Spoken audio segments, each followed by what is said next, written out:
Hi, today I'm going to take a look at the game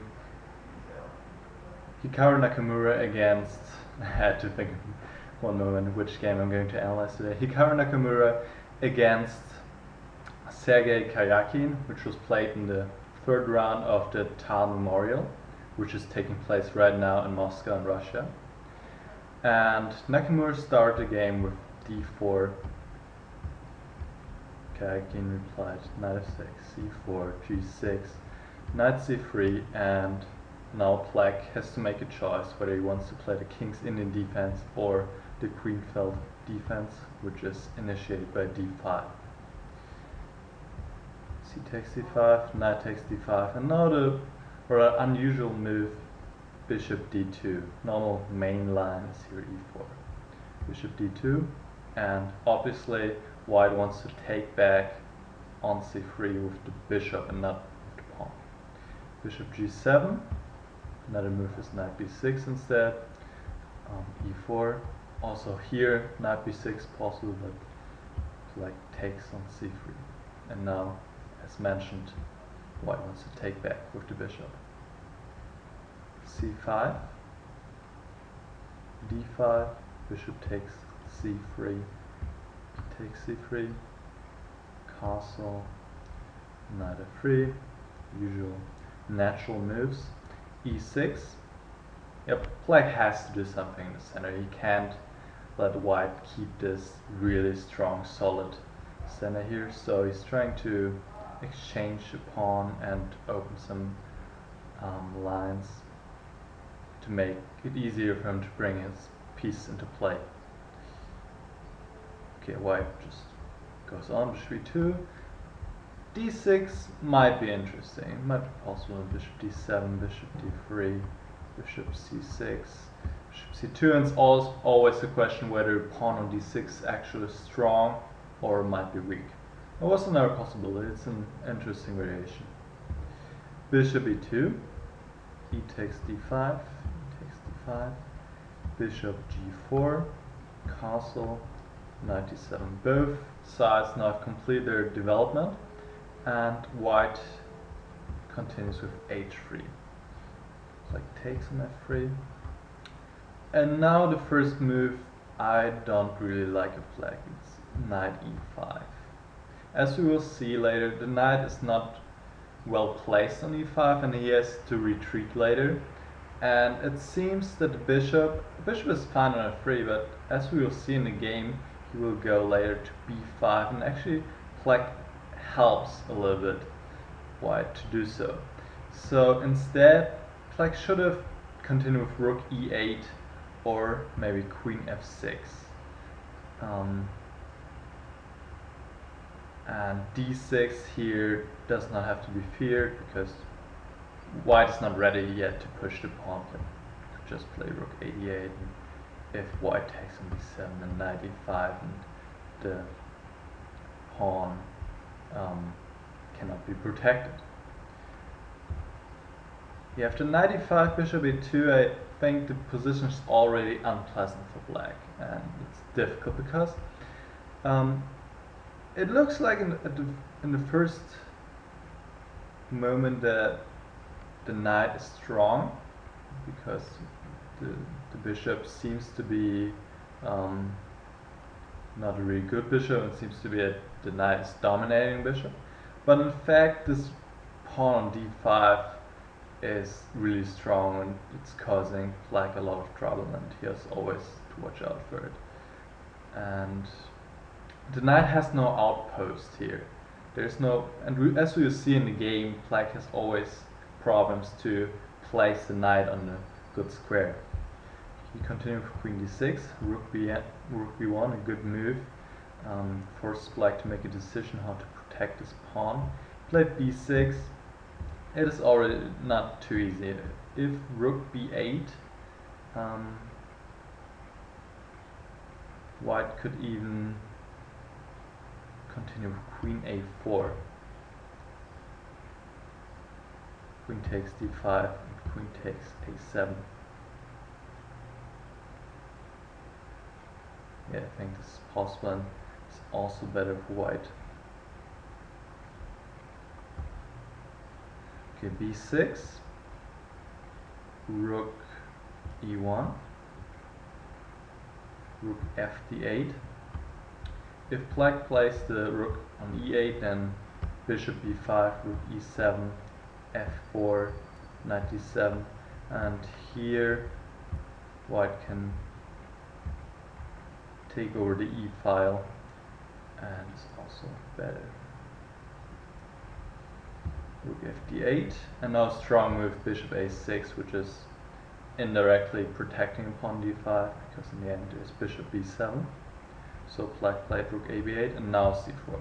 And there's a big difference between the bishop on a6 and the bishop on e2. On e2 he could not really do much, but now he can go to b5 and take control of the e8 square. And white is clearly better in this position.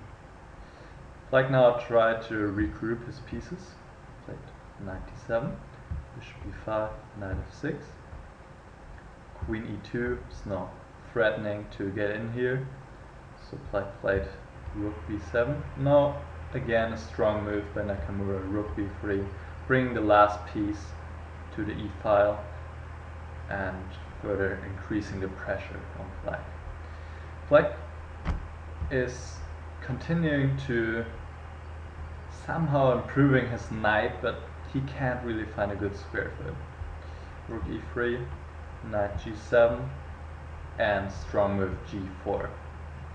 White doesn't have to be afraid of weakening his king because there are no pieces right now who can possibly attack him. So he takes control of those two squares and the knight is completely dominated. There's no place to go. But at least he protects a little bit and saves the king. Like the king f8. And now a4. Also a good move. White already has a really pleasant position and he can slowly continue to improve his position. a4 absolutely helps. Sometimes there's the idea of pushing a pawn to a5 and trying to breaking up the pawn structure on the queen side. So it's definitely a helpful move. Black tried to do something now. He has to do something. He can't just wait. White would just continue to increase his pressure. f5, queen, no. Nakamura didn't play queen b2, but this was a strong move indeed, which is threatening really painfully rook e6 and taking advantage of this long diagonal. So black is forced to play king g8, but then g takes f5, and now black should continue with rook f7, give up a pawn, because if he takes back, the attack of white is soon going to be too strong. Again, rook e6 is threatening. So, rook e5, f takes g4, h takes g4, rook f7. And actually black is managing to somehow release himself from some pressure here. Queen f6, white plays rook e2, taking his pawn, and now queen f4. And black managed to loosen up his position a little bit. He exchanged queens, it's now an endgame, and it was worse before. If white would have played queen b2, it would have been stronger. Rook e4, but still it's obviously the more pleasant endgame for white. h5, f3, don't let out this knight here, it should be kept here, and yeah, black would really like to play knight e8 and bring the knight to d6, which would be the optimal square for the knight, but unfortunately for him, the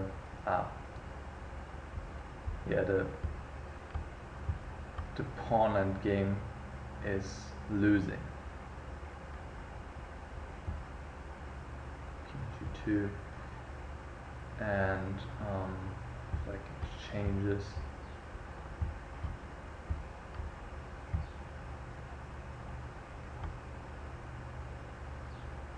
Yeah, white is threatening now to get in here and There's just no way to really prevent it. King d6, king f4, a6, and now black wants to push himself here, so white plays king e4, and it is winning. Okay. King f7, king g2, king f6, king g3, and g5. Karjakin is actually doing a really good job defending his position. It's not so easy. And Nakamura continued with rook e1, rook h8, bishop c6,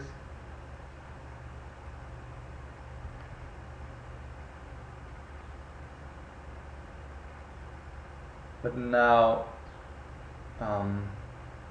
Karjakin makes a mistake, plays king f7, which doesn't look like a big move, but indeed it is a big mistake, and then it is lost. He should have just waited with rook d8. It is not easy to see how white will make progress. He can try at some point to play with a5, but then black will get some counterplay too, and whenever the rook leaves the e-file, black can play knight e8. So white has to be aware of this as well.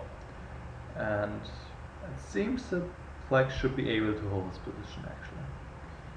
But in a practical game, of course, you don't always play the best moves, and Nakamura immediately took advantage of this mistake by playing d6 and pushing the pawn.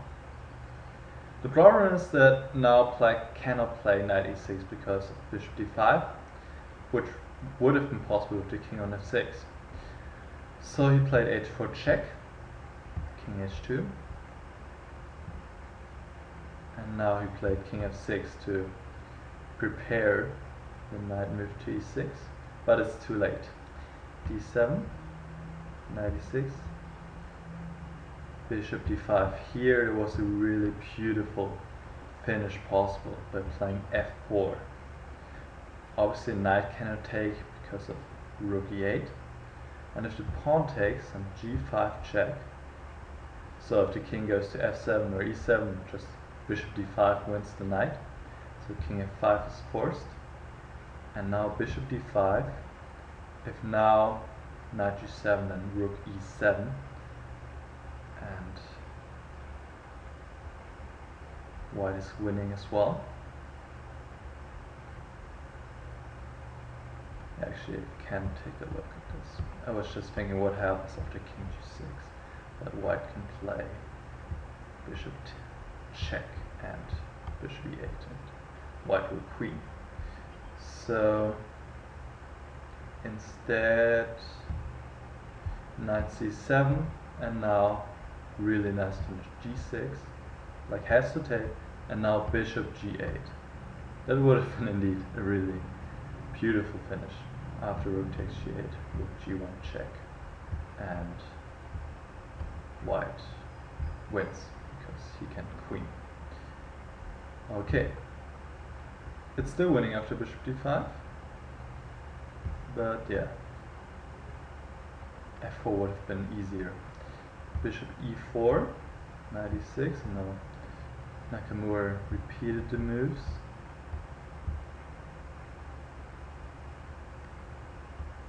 Yeah, now he noticed that he can still play f4, and by creating another passed pawn, this will give him the decisive advantage.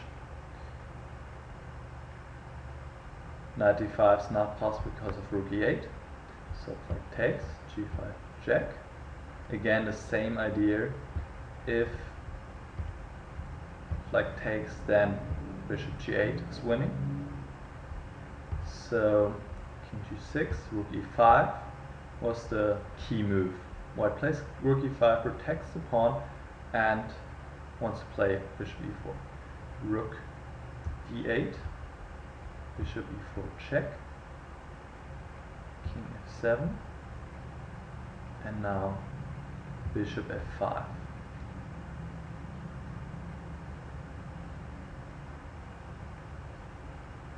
And now all the pieces are somehow dominated. Knight cannot move really, so just played rook h8. And now Nakamura just played slowly, smoothly, king g2.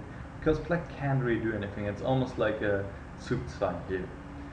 Okay, I can play the a5, king f2, f3, and yeah, I mean, he played it nicely. He played now another waiting move, rook e1, probably because of the reason if white takes, then h3 would be possible, and he didn't want to have any more counterplay here, because white cannot take now because black takes with check. But after rook e1, where Karjakin actually resigned, if now h3, white can just take. So, and there are not many moves here for play. For example, if he moves the knight, it's even possible to play rook e8, rook takes e8, and bishop g6 check, winning. And if he moves the rook, then white can just take here and then get to the h pawn, and black can't do anything really. Yeah, really strong performance by Nakamura, who is, you never know what to expect from him. In the first round he lost against Maradov with white without a chance. Then the second round he beat Kramnik with black, but he was kind of lucky, I would say.